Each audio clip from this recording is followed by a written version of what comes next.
ಎಲ್ರಿಗೂ ನಮಸ್ಕಾರ. So big boss ಹೇಗೆ ನಡೀತಾ ಇದೆ ಆ್ಯಂಡ್ ಸೊ ಎಪಿಸೋಡ್ಗಳೆಲ್ಲ ಹೇಗೆ ಬರ್ತಿದೆ ಸೊ ಕಮೆಂಟ್ ಬಾಕ್ಸಲ್ಲಿ ತಿಳಿಸಿ. ಆ್ಯಂಡ್ ಯಾರ್ಯಾರಿಗೆ ವೋಟ್ ಮಾಡಿದ್ರಿ, ಸೊ ಫೇವ್ರೆಟ್ ಕಂಟೆಸ್ಟೆಂಟ್ ಯಾರು ವಿನ್ ಆಗಬೇಕು, ಸೊ ಅದ್ರ ಬಗ್ಗೆ ಎಲ್ಲ ಸ್ವಲ್ಪ ಚರ್ಚೆ ಮಾಡೋಣ. ಆ್ಯಂಡ್ ಸೊ ಹೇಗೆ ನಡೀತಾ ಇದೆ ಸೊ ಬಿಗ್ ಬಾಸ್ ಹಾವಳಿ ಇನ್ನೊಂದು 3-4 ದಿವಸದಲ್ಲಿ ಮುಗ್ದೋಗ್ಬಿಡುತ್ತೆ. ಆ್ಯಂಡ್ ಕೆಲವೊಂದು ಅಪ್ಡೇಟ್ಗಳು ಬೇರೆ ಇದೆ, ಜೊತೆಗೆ ಕೆಲವೊಂದ್ರ ಬಗ್ಗೆ ಡಿಸ್ಕಷನ್ ಮಾಡೋದಿದೆ. ಆ್ಯಂಡ್ ಧ್ರುವಂತ್ ಬಗ್ಗೆ ಎಲ್ಲರೂ ಮಾತಾಡ್ತಾ ಇದ್ರಿ. ಸೊ ಧ್ರುವಂತ್ ಅವ್ರಿಗೆ ಸೊ ಬಿಗ್ ಬಾಸ್ ಅವರು ಸುದೀಪ್ ಸರ್ ಎಲ್ಲ ಸ್ವಲ್ಪ ಪುಷ್ ಮಾಡ್ತಿದ್ದಾರೆ ಹಾಗೆ ಹೀಗೆ ಅಂತೆಲ್ಲ ಮಾತಾಡ್ತಾ ಇದ್ವಿ. ಆ್ಯಂಡ್ ಬಿಗ್ ಬಾಸ್ ಅವರು ನಮ್ಮ ಧ್ರುವಂತ್ ಅವರು ಸೊ ಆಚೆ ಬಂದಿದ್ದಾರೆ. ಐ ಥಿಂಕ್ ಮೊನ್ನೆ ಎಪಿಸೋಡಲ್ಲಿ ಆಗಿದೆ. ನಾನೇನಕ್ಕೆ ಇವಾಗ ಹೇಳ್ತಾ ಇದ್ದೀನಿ ಅಂತಂದರೆ ನಾನು ಮಾಡಿರಲಿಲ್ಲ, 2 ದಿವಸದಿಂದ ವಿಡಿಯೋ ಮಾಡಿರಲಿಲ್ಲ. ಸೊ ಆ ಒಂದು ಕಾರಣಕ್ಕೆ ಸೊ ಇವತ್ತು ಹೇಳ್ತಾ ಇದ್ದೀನಿ. ಆ್ಯಂಡ್ ಓಕೆ, ಧ್ರುವಂತ್ ಔಟ್ ಆಗಿದ್ದೇನು ಬೇಜಾರಿಲ್ಲ, ಬಿಕಾಸ್ ಸಪೋರ್ಟ್ ಇರಲಿಲ್ಲ. ಸೊ ಅಂದರೆ ರೀಸೆಂಟಾಗಿ ಕೆಲವೊಂದು ಸ್ವಲ್ಪ ನಾಟ ಸ್ಟಾರ್ಟ್ ಮಾಡಿದ್ದ, ಆಮೇಲೆ ಕೆಲವರು ಅವನಿಗೆ ಒಂದು ಸ್ವಲ್ಪ ಜನ ಫ್ಯಾನ್ಸ್ ಅಂತ ಹುಟ್ಕೊಂಡಿದ್ರು. ಅದು ಬಿಟ್ಟರೆ ಅಂಥ ಒಂದು ಫ್ಯಾನ್ ಫಾಲೋವಿಂಗು ವೋಟಿಂಗ್ ಏನು ನನ್ನ ಪ್ರಕಾರ ಆಗಿರಲಿಲ್ಲ ಅವನಿಗೆ. ಸೊ ಔಟ್ ಆಗಿರುವಂಥದ್ದು ಏನು ಅಂತ ಆಶ್ಚರ್ಯ ಪಡುವಂಥದ್ದಲ್ಲ. ಬಟ್ ಅವ್ನಿಗೆ ಕಿಚ್ಚನ ಚಪ್ಪಳೆ ಅದು ಇದು ಸಿಕ್ಕಿದ್ದಕ್ಕೆ ಸ್ವಲ್ಪ ಆಶ್ಚರ್ಯ ಪಟ್ಟಿದ್ರು. ಅದು ಕೂಡ ನನಗೇನು ಆಶ್ಚರ್ಯ ಇರಲಿಲ್ಲ. ಅದೇ ಸೀಸನ್ ಒಂದು ಸಿಕ್ತಲ್ಲ ಅನ್ನೋಂಥದ್ದು ಒಂದು ಸ್ವಲ್ಪ ಇದಾಗಿತ್ತು ಬಿಟ್ಟರೆ. ಆ್ಯಂಡ್ ಬಿಗ್ ಬಾಸ್ ಅಂತ ಬಂದಾಗ ನನಗೆ ಏನೇ ಆದರೂ ಕೂಡ ಅಲ್ಲಿ ನನಗೇನು ಆಶ್ಚರ್ಯ ಪಡುವಂಥದ್ದಿಲ್ಲ. ಇನ್ ಕೇಸ್ ಈ ಸೀಸನ್ಗೆ ಏನಾದರೂ ಇಬ್ಬರನ್ನ ತೊಗೊಂಡೋಗಿ ವಿನ್ನರ್ ಮಾಡಿದ್ರು ಕೂಡ ನನಗೆ ಆಶ್ಚರ್ಯ ಪಡೋ ಆಗಿಲ್ಲ. ಯಾಕಂದರೆ ನಾನು ಆಲ್ರೆಡಿ ಫಿಕ್ಸ್ ಆಗಿಬಿಟ್ಟಿದ್ದೀನಿ, ಬಿಗ್ ಬಾಸ್ ಅದು ಶೋ ಅಷ್ಟೇ. ಓಕೆ, ಸೊ ಅದನ್ನು ಜಾಸ್ತಿ ತಲೆಗೆ ಹಾಕ್ಕೊಂಡು ಅಷ್ಟೆಲ್ಲ ಬೇಡ. ಬಟ್ ಕೆಲವು ಟೈಮಲ್ಲಿ ಅದು ತಲೆಗೆ ಹೊಂಟೋಗ್ಬಿಡುತ್ತೆ. ರಿವ್ಯೂ ಮಾಡಬೇಕು ಅಂತಂದಾಗ ಕೆಲವು ಟೈಮಲ್ಲಿ ಡೀಪಾಗಿ ಹೋಗ್ಬೇಕಾಗತ್ತೆ. ಸೊ ಅವ್ರು ಏನು ಮಾಡಿದ್ರು, ಸೊ ಅವ್ರು ಯಾಕೆ ಹಂಗಂದ್ರು, ಸೊ ಅಲ್ಲಿ ಏನಾಗಿತ್ತು, ಇದಕ್ಕಿಂತ ಮುಂಚೆ ಏನಾದರೂ ಆಗಿತ್ತಾ, ಇವ್ರ ಮಧ್ಯೆ ಕಿತ್ತಾಟ, ಸೊ ಹಂಗೆಲ್ಲ ಮಾತಾಡೋಕೆ ಹೋದಾಗ ಸೊ ಡೀಪಾಗಿ ಹೋದರೆ ಅದು ಬಂದ್ಬಿಡುತ್ತೆ. ಬಟ್ ಸುಮ್ಮನೆ ಮೇಲ್ಮೇಲಕ್ಕೆ ಸುಮ್ಮನೆ ಒಂದು ಏನೋ ಶೋ ಥರ ನೋಡಿದ್ರೆ ಅದೇನಷ್ಟು ತಲೆಗೆ ಹತ್ತಲ್ಲ. ಸೊ ಆ ಒಂದು ವಿಚಾರ ತಗೊಂಡ್ರೆ ನನಗೆ ಇವಾಗ ಅನ್ನಿಸ್ತಾ ಇರೋದು ಪ್ರೆಸೆಂಟಾಗಿ ಏನು ಗೊತ್ತಾ, ಫಸ್ಟು ಈ ಶೋ ಮುಗಿದೋಗ್ಬಿಡಲಿ ಅಂತ ನನಗೆ ಅನಿಸಿದೆ. ಬಿಕಾಸ್ ಜನಗಳಿಗೆ ಎಂಟರ್ಟೈನ್ಮೆಂಟ್ ಕೊಡಲೇಬೇಕು ಅನ್ನೋ ಒಂದು ದೃಷ್ಟಿಯಿಂದ ನೋಡ್ತಾ ಇದ್ರೆ ಬಿಗ್ ಬಾಸ್ ಟೀಮ್ ಅವರು ಬರೀ ಪ್ರಮೋಷನ್ಗಳನ್ನೇ ಮಾಡ್ಕೊಂಡಿದ್ದಾರೆ ಬಿಟ್ರೆ ಏನೋ ಒಂದು ಒಳ್ಳೆ ರೀತಿಯಲ್ಲಿ ಕಂಟೆಂಟ್ಗಳನ್ನ ಕೊಡಬೇಕು ಜನಗಳಿಗೆ ಅಂತ ನನಗಂತೂ ಮಾಡಿರೋದು ಕಾಣಿಸ್ತಾ ಇಲ್ಲ. ಸುಮ್ಮನೆ ಏನೋ ಕಾಟಾಚಾರಕ್ಕೆ ಒಂದು ಬಿಗ್ ಬಾಸ್ ಶೋಗೆ ಏನು ಮಾಡಬೇಕಲ್ಲ, ಸೆಟ್ ಹಾಕಬೇಕು, ಸೊ ಒಳಗಡೆ ಸ್ವಲ್ಪ ಜನ ತಂದು ಹಾಕಬೇಕು, ಒಂದು ಸ್ವಲ್ಪ ಕ್ಯಾಮ್ರಾಗಳನ್ನ ಹಾಕಬೇಕು, ಏನೋ ಕಾಟಾಚಾರಕ್ಕೆ ಒಂದು 4 ಟಾಸ್ಕ್ ಕೊಡಬೇಕು ಅನ್ನೋದಕ್ಕೋಸ್ಕರ ಮಾಡಿದ್ದಾರೆ ಬಿಟ್ರೆ.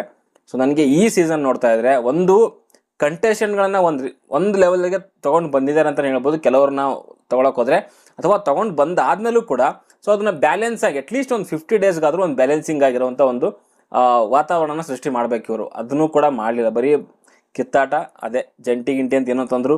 ಆ್ಯಂಡ್ ಅದೇ ಇನ್ನೊಂದೇನದು ಎಕ್ಸ್ಪೆಕ್ಟ್ ದ ಅನ್ಎಕ್ಸ್ಪೆಕ್ಟೆಡ್ ಅಂತೆ. ಅದು ಯಾವ ಒಂದು ಇದ್ರ ಮೇಲೆ ಆ ಟ್ಯಾಗ್ಲೈನ್ ಬರ್ಕೊಂಡು ಬಂದರೋ ಗೊತ್ತಿಲ್ಲ ನನಗೆ. ಇಲ್ಲಿವರೆಗೂ ಕೂಡ ಅನ್ಎಕ್ಸ್ಪೆಕ್ಟೆಡ್ ಆಗಿ ಬಂದಿರುವಂಥದ್ದು ಏನೂ ಕಾಣಿಸಿಲ್ಲ ನನಗೆ. ಅದು ಯಾವುದೋ ಒಂದು ಫೈನಲ್ ಅಂತ ಮಾಡಿದ್ರಪ್ಪ.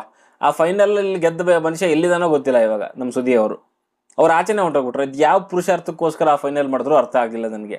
ಸುಮ್ಮನೆ ಅದು ಯಾವುದೋ ಒಂದು ಬೇರೆ ಭಾಷೆದು ಕಾಪಿ ಮಾಡ್ತಾರೆ, ಇಲ್ಲಿ ತಂದು ಹಾಕ್ಬಿಡ್ತಾರೆ. ಆ ಫಸ್ಟ್ ವಾರದಲ್ಲಿ ಯಾರೋ ರಕ್ಷಿತಾ ಅವ್ರನ್ನ ತೊಗೊಂಡು ಎಲ್ಲ ಸೀಕ್ರೆಟ್ ರೂಮಲ್ಲಿ ಇಟ್ರಲ್ಲ, ಅದನ್ನು ಕೂಡ ಅಷ್ಟೇ. ಅದು ಯಾವುದೋ ತಮಿಳ್ ಬಿಗ್ ಬಾಸ್ ಏನೋ ಕಾಪಿ ಮಾಡಿದ್ದಾರೆ. ಅದರಿಂದ ಏನು ಸಿಕ್ತು ಅಂತ ನನಗೂ ಅರ್ಥ ಆಗಲಿಲ್ಲ.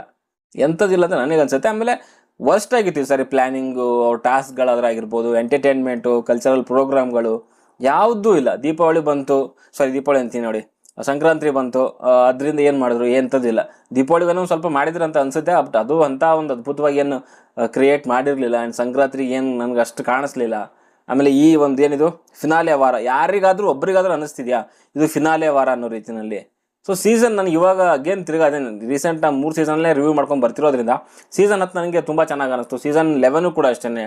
ಸುದೀಪ್ ಸರ್ ಮೊನ್ನೆ ಊಟ ಎಲ್ಲ ಕಳಿಸಿದ್ರಲ್ಲ, ಲೆಟರ್ ಎಲ್ಲ ಕಳಿಸಿದ್ರಲ್ಲ, ಸೊ ಮೊನ್ನೆ ಎಪಿಸೋಡಲ್ಲಿ ಅದು ಯಾವ ರೀತಿಯಲ್ಲಿ ತುಂಬ ಚೆನ್ನಾಗಿ ಮಾಡಿದ್ರು. ಲಾಸ್ಟ್ ನಮ್ಮ ತ್ರಿವಿಕ್ರಮು, ಹನುಮಂತು, ಭವ್ಯ ಇದ್ದಿದ್ದು ಸೀಸನ್ ತೊಗೊಂಡ್ರೆ ತುಂಬ ಚೆನ್ನಾಗಿ ಅದನ್ನ ಅರೇಂಜ್ ಮಾಡಿದರು. ಸೊ ಈ ಸರಿ ಏನಿಲ್ಲ, ಸುಮ್ಮನೆ ಒಂದು ಚಿಕ್ಕದಾಗಿ ಒಂದು ಟೇಬಲ್ ಮೇಲೆ ಪಾರ್ಸಲ್ ಯಾವುದೋ ಒಂದು ಹೋಟೆಲಿಂದ ಜೊಮ್ಯಾಟೊ ತಂದು ಕೊಡ್ತಾರಲ್ಲ ಆ ಥರ ಪಾರ್ಸಲಲ್ಲಿ ಊಟ ತಂದು ಕೊಟ್ಟಿದ್ದಾರೆ. ಆ್ಯಂಡ್ ಅದೊಂದು ಲೆಟ್ರನ್ನು ಕಳಿಸಿದ್ದಾರೆ. ಅದು ಬಿಟ್ಟರೆ ಅದು ಒಂಥರ ಸುದೀಪ್ ಸರ್ ಕೈಯಿಂದ ಮಾಡಿರೋದಂತ ನನಗೆ ಅನಿಸ್ತಾ ಇಲ್ಲ. ಅದು ಮೇಬಿ ಅವ್ರ ಕೈಯಿಂದ ಏನಾದರೂ ಮಾಡಿದ್ರೆ ಅವ್ರದ್ದೊಂದು ವಿಡಿಯೋ ಶೂಟ್ ಮಾಡಿ ಸೊ ಅದನ್ನು ಅಟ್ಲೀಸ್ಟ್ ಇದರಲ್ಲಿ ತೋರಿಸ್ತಾ ಇದ್ರು. ಅದು ಕೂಡ ಇಲ್ಲಿ ಇರಲಿಲ್ಲ. ಸಖತ್ ಬೋರಿಂಗ್ ಅಂತ ಅನಿಸ್ತಾ ಇದೆ. ಆ್ಯಂಡ್ ಪ್ಲ್ಯಾನಿಂಗು ಅಟ್ಟರ್ ಫ್ಲಾಪ್ ಅಂತಲೇ ಹೇಳ್ತೀನಿ. ಅಟ್ಲೀಸ್ಟ್ ಮುಂದೆ ಬರುವಂಥ ಸೀಸನ್ಗಳನ್ನ ಸ್ವಲ್ಪ ಏನೋ ಒಂದು ಜನಗಳಿಗೆ ಕೊಡಬೇಕು ಅನ್ನೋ ಒಂದು ದೃಷ್ಟಿಕೋನದಲ್ಲಿ ಇಟ್ಕೊಂಡು ಕೊಡಿ. ಇಲ್ಲ ಅಂತಂದರೆ ಸುಮ್ಮನೆ ಮಾಡ್ಲಿಕ್ಕೆ ಹೋಗ್ಬಿಡಿ. ನಾನು ಸ್ಟಾರ್ಟಿಂಗಲ್ಲಿ ಹೇಳಿದ್ದೆ, 1-2 ವೀಕ್ ಆದಮೇಲೆ ಹೇಳಿದ್ದೆ. ಸೊ ಬೇರೆ ಭಾಷೆಯ ಒಂದು ಮನೆಗಳು ನೋಡ್ತಾ ಇದ್ರೆ, ಯಾವುದು ತೆಲುಗು ಆ್ಯಂಡ್ ತಮಿಳದ್ದು ಆ ಡಿಸೈನ್ ನೋಡ್ತಾ ಇದ್ರೆ, ಆ ಸುದೀಪ್ ಸರ್ ನಿಂತ್ಕೊಂಡು ಹೋಸ್ಟ್ ಮಾಡೋವಂಥ ಸ್ಟೇಜ್ ಆದರೂ ಆಗಿರ್ಬೋದು, ಬಿಗ್ ಬಾಸ್ ಮನೆ ಆದರೂ ಆಗಿರ್ಬೋದು, ಯಾವ ರೇಂಜಿಗೆ ಕಲರ್ಫುಲ್ ಆ್ಯಂಡ್ ಇಂಟೀರಿಯರ್ ಎಷ್ಟು ಸಖತ್ತಾಗಿ ಮಾಡಿದ್ದಾರೆ ಅಂತ. ನಮ್ದು ಈ ಸಾರಿ ಬಂದಿರೋವಂಥದ್ದು ಚೆನ್ನಾಗಿದೆ, ಥೀಮ್ ಚೆನ್ನಾಗಿದೆ. ಮೀನ್ಸ್ ಮೈಸೂರು ಅರಮನೆ ತೊಗೊಂಡು ಬಂದಿದ್ದಾರೆ. ಸೊ ಕರ್ನಾಟಕದ ಕೆಲವೊಂದು ಏನೇನೋ ಹಂಪಿದು ಇದು ಮಾಡಿದಾರಲ್ಲ, ಸೊ ರಥ, ಏಕಶಿಲಾ ರಥ ಮಾಡಿದ್ದಾರೆ. ಅದೆಲ್ಲ ಚೆನ್ನಾಗಿ ಮಾಡಿ, ಮೀನ್ಸ್ ಅದನ್ನು ಡಿಸೈನ್ ಇದು ಚೆನ್ನಾಗಿದೆ. ಏನಂತಂದರೆ ಥಾಟ್ ಚೆನ್ನಾಗಿದೆ. ಬಟ್ ಅದು ಇನ್ನೊಂದು ಚೂರು ಚೆನ್ನಾಗಿ ಮಾಡ್ಬೋದಾಗಿತ್ತು ಅಂತ ನನ್ನ ಪ್ರಕಾರ. ಓಕೆ, ಸೊ ಇನ್ನೊಂದು ಚೂರು ಚೆನ್ನಾಗಿ ಅರಮನೆಯನ್ನು ಯಾವ ರೇಂಜಿಗೆ ತೊಗೊಂಡು ಬರ್ಬೋದಾಗಿತ್ತು ಇನ್ನೂ. ಸೊ ಅದನ್ನು ತೊಗೊಂಡು ಬಂದಿಲ್ಲ. ಸೊ ಏನೋ ಒಂದು ಸುಮ್ಮನೆ ಮಾಡಿದ್ದಾರೆ ಅಷ್ಟೇ. ಓಕೆ, ಆಮೇಲೆ ಇವತ್ತಿನ ಇದು ನೋಡಿದ್ರಿ, ಪ್ರೋಮೋ ನೋಡಿದ್ರಿ, ಆ್ಯಂಡ್ ಇನ್ನೇ ಎಪಿಸೋಡ್ಗಳು ನೋಡಿದ್ರಿ, ನಿನ್ನೆ ಎಪಿಸೋಡಲ್ಲಿ ಮ್ಯಾಕ್ಸಿಮಮ್ ಇರುವಂಥದ್ದು ಅದೇ ಏನದು ಅವರಲ್ಲಿರುವಂಥ ಮನಸ್ತಾಪಗಳನ್ನು ಹೊರಹಾಕುವಂಥದ್ದು ಆ್ಯಂಡ್ ಸಾರಿ ಕೇಳುವಂಥದ್ದೇ ಇಡೀ ಒಂದು ಎಪಿಸೋಡು ಮುಗಿಸ್ಬಿಟ್ರು. ಆ್ಯಂಡ್ ಇವತ್ತಿನ ಇದರಲ್ಲೂ ಕೂಡ ನೀವು ಪ್ರಮೋಷನ್ ನೋಡಿದ್ದೀರಾ, ಯಾವುದೋ ಗಿಚ್ಚಿಗೆ ಇಲ್ಲಿದ್ದು ಜೂನಿಯರ್ದು ಒಂದು ಪ್ರಮೋಷನ್ ಬಂತು. ಆ್ಯಂಡ್ ನಿನ್ನೆ ಕೂಡ ಒಂದು ಧಾರಾವಾಹಿದು ಯಾವುದೋ ಪ್ರಮೋಷನ್ ಬಂತು. ಇದೇ ಪ್ರಮೋಷನ್ಗಳಲ್ಲೇ ಹೋಗ್ತಿದ್ದಾರೆ. ಒಂದು ಕಲರ್ಸ್ ಕನ್ನಡ ಪ್ರಮೋಷನ್ನು, ಇದು ಬಿಟ್ಟರೆ ಇನ್ನಂದರೆ ಸ್ಪಾನ್ಸರ್ಗಳ ಪ್ರಮೋಷನ್, ಇದರಲ್ಲೇ ಕಾಲ ಕಳೆದು ಬಿಟ್ರೆ ಇನ್ನೇನು ಕೂಡ ನನಗೆ ಅಷ್ಟು ಸರಿಯಾಗಿ ನಡೆಸ್ಕೊಟ್ಟಿಲ್ಲ ಅಂತ ನನಗೆ ಅನ್ಸುತ್ತೆ. ಆಮೇಲೆ ಇವಾಗ ಇನ್ನೊಂದು ಅಪ್ಡೇಟ್ ಏನು ಅಂತಂದರೆ 24/7 ಏನು ಲೈವ್ ಹೋಗ್ತಾ ಇತ್ತು, ಸೊ ನಿನ್ನೆ ರಾತ್ರಿನೇ ಕಟ್ ಆಗಿದೆ. ಆ್ಯಂಡ್ ಕೊನೆಗೆ ಬಿಗ್ ಬಾಸ್ ಅವ್ರು ಹೇಳ್ತಾರೆ, ಸೊ ವಿಷ್ಗಳನ್ನು ಏನೇನಿದೆ ನಿಮ್ಮದು ವೋಟಿಂಗ್ ಅಪೀಲ್ ಮಾಡ್ಕೊಳ್ಳಿ ಅಂತ. ಸೊ ಎಲ್ಲರೂ ಕೂಡ ಅಲ್ಲಿ ಸ್ಟೋರ್ ರೂಮ್ ಹತ್ರ ಇರುವಂಥ ಕ್ಯಾಮ್ರಾ ಹತ್ರ ಬಂದು ಸೊ ಅವರು ಏನೇನು ವೋಟಿಂಗ್ ಅಪೀಲ್ ಇದೆ ಸೊ ಅದನ್ನು ಅಗೇನ್ ಮಾಡ್ತಾರೆ. ಆ್ಯಂಡ್ ಮಾಡಿದ್ದಾದಮೇಲೆ ಸೊ 24/7 ಎಲ್ಲ ಕಂಪ್ಲೀಟಾಗಿ ಸ್ಟಾಪ್ ಆಗಿದೆ ಇವಾಗ. ಆ್ಯಂಡ್ ಇನ್ನೂ ಕೆಲವೊಂದು ವಿಷಯಸ್ಗಳಿದ್ವಲ್ಲ, ಸೊ ಕಂಟೆಷನ್ಗಳದ್ದು ಒಂದು ಕೆಲವೊಂದು ಇವಾಗ ಕಂಪ್ಲೀಟ್ ಮಾಡಿದ್ದಾರೆ. ಸೊ ನಿನ್ನೆ ಎಪಿಸೋಡಲ್ಲಿ ನಮ್ಮ ಇವ್ರು ಬಂದಿದ್ರಲ್ಲ, ಅಶ್ವಿನಿ ಅವರು ತಮ್ಮ ಬಂದಿದ್ದರು. ಆ್ಯಂಡ್ ಧನುಷ್ ಅವರ ಒಂದು ಫ್ರೆಂಡ್ಸ್ಗಳದ್ದು ಒಂದು ವಿಟಿ ಕೂಡ ಪ್ಲೇ ಮಾಡಿದ್ರು. ಆ್ಯಂಡ್ ಇವತ್ತಿನ ಒಂದು ಇದರಲ್ಲಿ ಮೇ ಬಿ ಕಾವ್ಯ ಅವ್ರದ್ದು ಏನೋ ವಿಷಯ ಇತ್ತಲ್ಲ, ಕಳಪೆಗೆ ಹೋಗಬೇಕು ಅಂತ, ಸೊ ಅದು ಕೂಡ ಕಂಪ್ಲೀಟ್ ಮಾಡಿದ್ದಾರೆ. ಆ್ಯಂಡ್ ಮೇ ಬಿ ಅದು ಇವತ್ತಿನ ಎಪಿಸೋಡಲ್ಲಿ ಟೆಲಿಕಾಸ್ಟ್ ಮಾಡ್ತಾರೆ ಅಂತ ಅನ್ಕೊಂತೀನಿ. ಆ್ಯಂಡ್ ಇದ್ರ ಜೊತೆಗೆ ಮುಖ್ಯವಾಗಿ ಮಾತಾಡಬೇಕಾಗಿರುವಂಥದ್ದು ಅಂತಂದರೆ ವೋಟಿಂಗ್ ಬಗ್ಗೆ. ನನಗೆ ಇದೇ ಸಿಕ್ಕಾಪಟ್ಟೆ ಬೇಜಾರಾಗಿರುವಂಥದ್ದು. ಒಳಗಡೆ ಇರುವಂಥ ಕಂಟೆಷನ್ಗಳು ಸೊ ಅವ್ರವ್ರು ಇವಾಗ ಏನೋ ಆಟ ಆಡಿದ್ದಾರೆ, ಸೊ ಈ ವಾರ ಸ್ವಲ್ಪ ರೆಸ್ಟ್ ಅನ್ನೋ ರೀತಿಯಲ್ಲಿದೆ, ಅದೆಲ್ಲ ಓಕೆ. ಬಟ್ ಹೊರಗಡೆ ಇಷ್ಟೊಂದೆಲ್ಲ ಕಿತ್ತಾಟ ಏನಕ್ಕೆ ಆಡ್ತವ್ರು ಅಂತ ಅರ್ಥ ಆಗ್ತಿಲ್ಲ ನನಗೆ. ಹೆಂಗೆ ಮಾಡಿದ್ದಾರೆ ಅಂತಂದರೆ ಇಡೀ ಒಂದು ಥರ ಪಾಲಿಟಿಕ್ಸ್ ಮಾಡ್ಕೊಂಡ್ಬಿಟ್ಟಿದ್ದಾರೆ. ಈ ವಿನ್ನರ್ ಘೋಷಣೆ ಮಾಡುವಂಥದ್ದು ಒಂಥರ ಪಾಲಿಟಿಕ್ಸ್ ಆಗೋಗ್ಬಿಟ್ಟಿದೆ, ರಾಜಕೀಯ ಅಷ್ಟೇ. ರಾಜಕೀಯ, ಈ ಕೆಲವೊಂದು ಹೋರಾಟಗಾರರು ಅದು ಇದು ಅಂತ ಬಿಗ್ ಬಾಸ್ ತಂದು ಇಟ್ಟಿದ್ದಾರೆ. ಇಲ್ಲ ಬಿಗ್ ಬಾಸ್ ಶೋ ಅನ್ನೋಂಥದ್ದು ಏನು ಗೆದ್ದಿದ ತಕ್ಷಣ ಅದು ಏನು ಸಿಗ್ತದೆ ಅಂತ ಗೊತ್ತಾಗ್ತಿಲ್ಲ ನನಗೆ. ಓಕೆ, ಒಂದು ಶೋ ಗೆಲ್ತಿದ್ದಾರೆ, ಒಂದು ಇದನ್ನ ಮಾಡ್ಕೊಳ್ಳಿ ಅಷ್ಟೇ, ವಿನ್ ಆಗ್ತಾರೆ ಅಷ್ಟೇ. ಅದನ್ನೆಲ್ಲ ಬಿಟ್ಟು ಪೊಲಿಟಿಷಿಯನ್ಗಳು, MLAಗಳು ಇವ್ರನ್ನೆಲ್ಲ ಏನಕ್ಕೆ ಒಳಗಡೆ ಬರ್ತಿದಾರೋ ಅರ್ಥ ಆಗ್ತಿಲ್ಲ ನನಗೆ. ಇದನ್ನು ಪಕ್ಕ ಪ್ಯೂರ್ ಆಗಿ ಜಾತಿ, ಧರ್ಮ, ಇದೆಲ್ಲ ಇತ್ತಲ್ಲ, ಸೊ ಅದನ್ನೇ ತಗೊಂಡು ಬರ್ತಾರೆ. ನನ್ಗೆ ಇವಾಗ ಒಂದು ಖುಷಿ ಪಡ್ಬೇಕಾಗಿರೋದು ಏನು ಅಂತಂದರೆ, ಒಳಗಡೆ ಇನ್ನೊಂದು ಧರ್ಮದವ್ರು ಯಾರು ಇಲ್ಲ ಅಲ್ಲಿ ಒಳಗಡೆ. ಹಂಗೆ ನೋಡೋಕೋದ್ರೆ ಅದು ಒಂದು ಬಂದಿಲ್ಲ ಇನ್ನೂ ಸದ್ಯಕ್ಕೆ. ಇನ್ನು ಮುಂದೆ ಯಾವಾಗ ಬರುತ್ತೋ ಗೊತ್ತಿಲ್ಲ ನನಗೆ. ಅದು ಎಲ್ಲೋ ನೋಡಿದೆ ನಾನು, ಕೆಲವರು ಹೇಳ್ತಿದ್ರು ಬಿಗ್ ಬಾಸ್ ಮನೆ ಒಳಗಡೆ ಎಲ್ಲ ಮೇಲ್ಜಾತಿಯವರು ಇದ್ದಾರೆ, ಕೆಳಜಾತಿಯವ್ರು ಯಾರೂ ಇಲ್ಲ. ಇದು ನಮ್ಗೆ ಕೇಳ್ಬಿಟ್ಟು ತಲೆ ಚಚ್ಕೋಬೇಕು ಅನ್ಸುತ್ತೆ ನನಗೆ. ಯಾವ ರೇಂಜಿಗೆ ಒಂಥರ ಪಾಲಿಟಿಕ್ಸಲ್ಲಿ ಬಂದಿರೋದೇ ಜಾತಿ, ಧರ್ಮ ಇದೆಲ್ಲನೂ ಸಾಕಾಗಿ ಹೋಗಿದೆ. ಬಿಗ್ ಬಾಸ್ ಮನೆಗೂ ಕೂಡ ತರ್ತೀರ ಅದನ್ನ. ನನ್ನ ಪ್ರಕಾರ ಈ ಬಿಗ್ ಬಾಸ್ ವಿನ್ನರ್ ಘೋಷಣೆ ಮಾಡುವಂಥದ್ದೆಲ್ಲ ಇದು ಬಿಗ್ ಬಾಸ್ ಕೈಯಲ್ಲಿ ಇದೆಯಾ ಅಂತ ನನಗೆ ಡೌಟ್ ಬರ್ತಿದೆ ಇವಾಗ. ಸೊ ಇವಾಗ ಕೊನೆಗೆ ಬಂದಾಗ ಏನಾಗುತ್ತಂದರೆ, ನಮ್ಮ ಜಾತಿ ಅವನು, ಇವು ನಮ್ಮ ಊರವನು, ಸೊ ನಮ್ಮ ಇದರವನು, ಇದು ಯಾವ ಕಡೆಗೆ ಹೋಗ್ತಾ ಇದೆ ಬಿಗ್ ಬಾಸ್ ಶೋ ಅಂತ ನಂಗೆ ಅರ್ಥ ಆಗ್ತಿಲ್ಲ. ಆ್ಯಂಡ್ ಪಾಲಿಟಿಷಿಯನ್ಗಳು ಅದ್ರಾಗಿರ್ಬೋದು, ಕೆಲವೊಂದು ಚೀಪ್ ಗಿಮಿಕ್ ಮಾಡಿಕೊಂಡು ಸೊ ಕೆಲವರೆಲ್ಲ ಬಂದು ಬೆಳೆ ಬಯಸ್ಕೊಂತವ್ರೆ ಗಿಲ್ಲಿ ಹೆಸರು ಹೇಳ್ಕೊಂಡು. ನನಗೆ ಅದು ಬೇಜಾರಾಗ್ತಿರೋಂಥದ್ದು. ಗಿಲ್ಲಿ ಬಗ್ಗೆ ಅದ್ರಾಗಿರ್ಬೋದು, ಅಶ್ವಿನಿ ಬಗ್ಗೆ ಅದ್ರಾಗಿರ್ಬೋದು, ಇನ್ಯಾರ ಬಗ್ಗೆನೂ ಕೂಡ ನನಗೆ ಏನು ತಕರಾರಿಲ್ಲ ಗುರು. ಸೊ ಅವ್ರು ಒಳಗಡೆ ಚೆನ್ನಾಗೇ ಇದ್ದಾರೆ, ಬಟ್ ಹೊರಗಡೆ ಇದ್ದಾರಲ್ಲ, ಯಾರು ನಮ್ಮ ಗಿಲ್ಲಿ ಫ್ಯಾಮಿಲಿ ಅದ್ರಾಗಿರ್ಬೋದು, ಅವರೆಲ್ಲ ಅವ್ರ ಪಾಡಿಗೆ ಅವ್ರು ಇದ್ದಾರೆ. ಅವ್ರದ್ದೇನು ವೋಟ್ ಅಪೀಲ್ ಮಾಡಬೇಕು, ಒಂದು ವೋಟ್ ಅಪೀಲ್ ನೋಡಿದೆ ಏನು ಫೋಟೋ ಇಟ್ಕೊಂಡು ಮಾಡಿದ್ದಾರೆ.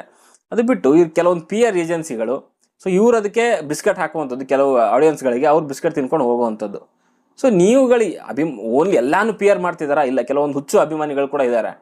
ಸೊ ಅವರು ಸುಮ್ಮನೆ ಬೇರೆ ನಿಮ್ಮ ಕಂಟೆಸ್ಟೆಂಟ್ಗಳಿಗೆ ಎಷ್ಟು ಬೇಕಾದರೂ ನೀವು ಹೊಗಳಿ, ಆದರೆ ಬೇರೆ ಕಂಟೆಸ್ಟೆಂಟ್ಗಳಿಗೆ ತೆಗಳಕ್ಕೆ ಹೋಗ್ಬಿಡ್ರಿ. ಅದು ನಾನು ಕೇಳ್ಕೊಳ್ಳೋವಂಥದ್ದು. ಆಮೇಲೆ ಮೊದಲೇ ಹೇಳಿದ್ನಲ್ವಾ, ಕೆಲವರು ತಮ್ಮ ಬೇಳೆಗಳನ್ನು ಬೇಯಿಸ್ಕೊಂತಿದ್ದಾರೆ ಗಿಲ್ಲಿ ಹೆಸರು ಹೇಳ್ಕೊಂಡು.